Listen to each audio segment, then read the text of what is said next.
Assalamualaikum warahmatullahi wabarakatuh. Kembali lagi bersama Bu Ufi. Berarti kita akan belajar tentang sejarah. Nah, untuk materi yang akan kita bahas pada pertemuan kali ini yaitu tentang Perang Dunia Kedua. Materi sejarah peminatan untuk kelas 11.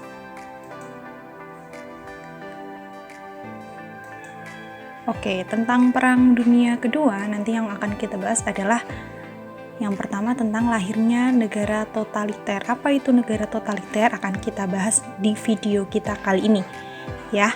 Kemudian ada latar belakang Perang Dunia II, jalannya Perang Dunia Kedua, dan dampak Perang Dunia Kedua. Nah, untuk video kali ini kita hanya akan membahas tentang negara totaliter.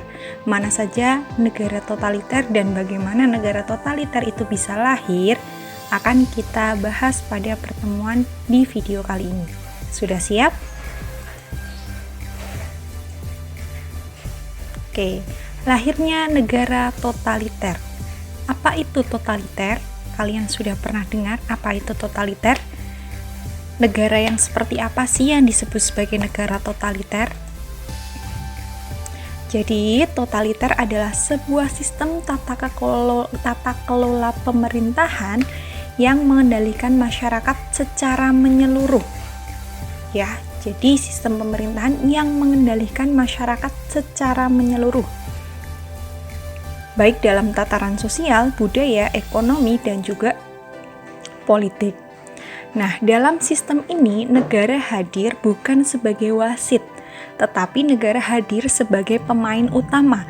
Jadi ibaratnya di pertandingan sepak bola, negara totaliter itu negara yang mana dia tidak sebagai wasit. Kalau wasit itu kan mengawasi pertandingan, kemudian menghukum nanti pemain yang melakukan pelanggaran, kemudian menghentikan waktu main dan memulai waktu main gitu kan kalau wasit. Tapi kalau pemain utama itu kan ya yang nendang bola, yang giring bola, yang jadi kiper nangkap bola ya, gimana caranya bola nggak masuk ke gawang. Nah, itu pemain bola. Nah, negara itu seperti itu di negara totaliter. Jadi dia yang melakukan semuanya. Nah, artinya tidak ada batasan yang jelas antara negara dan warga negara. Dengan kata lain, negaralah yang dilayani oleh warga negara, bukan sebaliknya, warga negara dilayani oleh negara. Jadi ini ya, negara itu punya andil yang begitu besar dalam sebuah negara ya. Negara pokoknya semua lini kehidupan masyarakat itu diatur oleh negara, baik sosialnya, budayanya, ekonomi, dan juga politik. Nah, ilustrasinya seperti gambar berikut ini. Jadi ibaratnya tangan ini adalah negara totaliter. Jadi dialah yang mengendalikan semuanya. Dia punya power di semua lini kehidupan masyarakat atau tata kehidupan masyarakat. Sampai di sini bisa dipahami? Semoga bisa ya. Oke. Nah, masih ingat tentang Perang Dunia I? Nah, jadi di sini perjanjian damai yang dibuat setelah Perang Dunia I berakhir bertujuan untuk menciptakan perdamaian dunia. Ya, yang menjadi pertanda berakhirnya Perang Dunia I masih ingat perjanjian apa? Perjanjian Versailles ya. Nah, di sini perjanjian-perjanjian itu dibuat pasca Perang Dunia I, itu tujuannya adalah untuk menciptakan perdamaian. Nah, tapi ternyata hal tersebut tidak bisa diwujudkan. Jadi perjanjian saja itu tidak menjamin terwujudnya perdamaian dunia. Sehingga muncullah semangat balas dendam bagi negara yang kalah dalam Perang Dunia I. Ya. Masih ingat negara yang kalah dalam Perang Dunia I negara mana saja?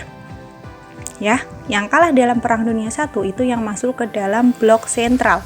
Ada Jerman, kemudian ada Turki, ada Bulgaria, dan juga Austria-Hungaria. Nah, secara tidak langsung semangat tersebut telah menciptakan totalitarisme ya. Jadi semangat balas dendam ini menciptakan totalitarisme di mana totalitarisme ini nanti menciptakan negara yang bersifat otoriter. seperti apa sih negara yang dikatakan sebagai negara otoriter? Nah, negara yang bersifat otoriter itu maksudnya seperti ini, ya. Otoriter adalah tindakan yang berkuasa sendiri atau sewenang-wenang. Jadi negara itu kekuasaannya sewenang-wenang, itu disebut sebagai negara yang otoriter. Nah, jadi pasca Perang Dunia I tadi memunculkan semangat balas dendam dari negara-negara yang kalah dalam perang. Ya, negara yang kalah dalam perang tersebut karena adanya semangat balas dendam menjadikan muncullah negara totalitarisme, di mana negara totalitarisme ini nanti memunculkan paham otoriter ya. Nah, jadi negara mana saja sih yang menjadi negara totaliter pasca Perang Dunia I? Ini negara yang pertama, bendera negara mana ini? Kemudian ini bendera negara yang kedua, dan ini. Negara mana saja ini? Nah, ya ada Jerman, Italia, kemudian Jepang. Nah, 3 negara ini menjadi negara totaliter pasca Perang Dunia I. Oke, kita bahas satu persatu. Yang pertama adalah Nazisme Jerman. Jadi, nih silahkan dilihat ini tokoh siapa? Pernah lihat beliau? Nah, beliau adalah Adolf Hitler. Ya. Nah, di Jerman berkembang paham Nazi yang cenderung bersifat chauvinisme radikal. Apa itu chauvinisme? Chauvinisme itu adalah paham yang menganggap kalau bangsanya dan kebudayaannya itu lebih baik dan lebih unggul daripada bangsa dan kebudayaan yang lain. Nah, di sini di Jerman itu kemudian muncul gerakan reformasi di bawah pimpinan Adolf Hitler. Nah, kemudian Hitler itu mendirikan sebuah partai bernama Deutsche Arbeiterpartei atau Partai Buruh Jerman pada tahun 1919 di kota Munchen. Nah, kemudian partai tersebut berubah nama menjadi National Deutsche Arbeiterpartei atau disebut juga dengan Nazi. Nah, dasar perjuangan Hitler itu dicantumkan dalam buku yang berjudul Mein Kampf, yang artinya adalah perjuangan saya, di mana buku Mein Kampf ini ditulis sendiri oleh Hitler pada tahun 1923 di dalam sebuah penjara, karena ketika itu Hitler tertangkap ketika Nazi itu melakukan pemberontakan atau istilahnya pengen melakukan kudeta di Munchen ya. Nah, pada tahun 1933 melalui sebuah pemilihan, nah ini Hitler itu terpilih menjadi kanselir. Kanselir itu bahasanya kayak perdana menteri lah. Nah, Hitler dalam melakukan pemerintahannya itu tidak segan-segan melancarkan aksi teror untuk melanggengkan pemerintahannya. Maksudnya apa? Jadi orang-orang yang memberontak, orang-orang yang melawan peraturan ataupun kebijakan dari Hitler itu tidak segan-segan untuk dihabisi. Nah, di sini Jerman itu memiliki semboyan Lebensraum atau artinya adalah mencari daerah ruang hidup yang lebih luas untuk dikuasai. Ya, jadi pengen melakukan perluasan kekuasaan dengan memperluas ke daerah kekuasaannya. Nah, ini buku yang ditulis oleh Adolf Hitler, Mein Kampf. Nah, ini tadi peristiwa kudeta yang dilakukan oleh Hitler, ya, tapi gagal. Kemudian Hitler akhirnya dipenjara. Nah, peristiwanya itu biasanya disebut dengan Berlheilputsch, ya, di Munchen ketika itu. Oke, semoga sudah paham ya tentang Nazisme Jerman, bagaimana partai Nazi itu bisa berdiri, ya, didirikan oleh Hitler. Nah, kemudian negara yang kedua adalah Italia, di mana Italia juga menganut paham fasis. Nah, ini adalah tokoh dari fasisme Italia. Siapakah beliau? Beliau adalah Benito Mussolini, ya. Nah, padahal Italia itu adalah negara yang termasuk dalam pemenang Perang Dunia Pertama. Tapi kenapa kok Italia pengen balas dendam? Ya enggak. Nah, karena setelah Perang Dunia Pertama berakhir, Italia itu hanya mendapat daerah yang kecil saja ya. Nah, sehingga akibat Italia hanya memperoleh daerah yang kecil, itu Italia merasa tidak senang ya. Kemudian di sini juga setelah Perang Dunia Pertama itu pemerintahan Raja Victor Emmanuel II itu dianggap tidak punya power untuk mengatasi pengangguran akibat perang.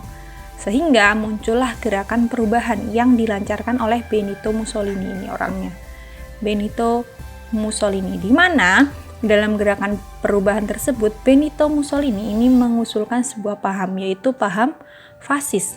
Nah, disinilah Benito Mussolini akhirnya mendirikan Fasis Italiani di Combattimento atau Partai Fasis di Italia.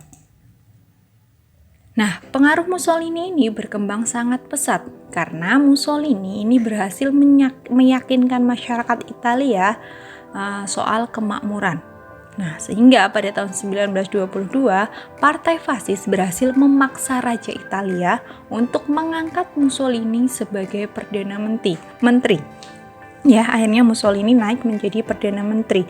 Nah, kemudian Mussolini ini bercita-cita supaya Italia ini menjadi negara yang berjaya seperti pada masa Romawi dulu.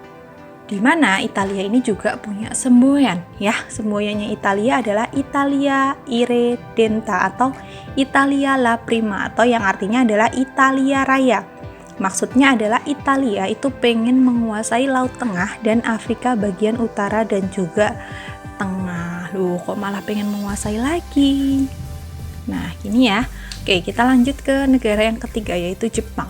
Fasisme Jepang. Bagaimana sih Jepang bisa menjadi negara yang fasis? Nah, ini kalau tokoh fasisme Jepang, ini ada tokoh ini. Kalian sudah pernah melihat tokoh ini? Siapakah beliau? Ya, beliau adalah Kaisar Matsuhito. Nah, Jepang itu menjadi negara yang cukup kuat sejak masa pemerintahan Kaisar Matsuhito, ya. Nah, restorasi Meiji dan kemenangan Jepang atas Rusia membuat keinginan Jepang untuk menjadi negara besar itu semakin kuat. Ya, Kaisar Matsuhito adalah orang yang merintis fasisme Jepang. Jadi inilah orang yang merintis Jepang menjadi negara fasis. Nah, kemudian setelah Kaisar Matsuhito itu lengser, penerusnya adalah Kaisar Hirohito. Nah, beliau itu merupakan pelopor politik ekspansi, ya, ekspansi yang bertujuan untuk mendukung upaya Jepang menjadi negara imperialis. Loh, kok menjadi negara imperialis ya?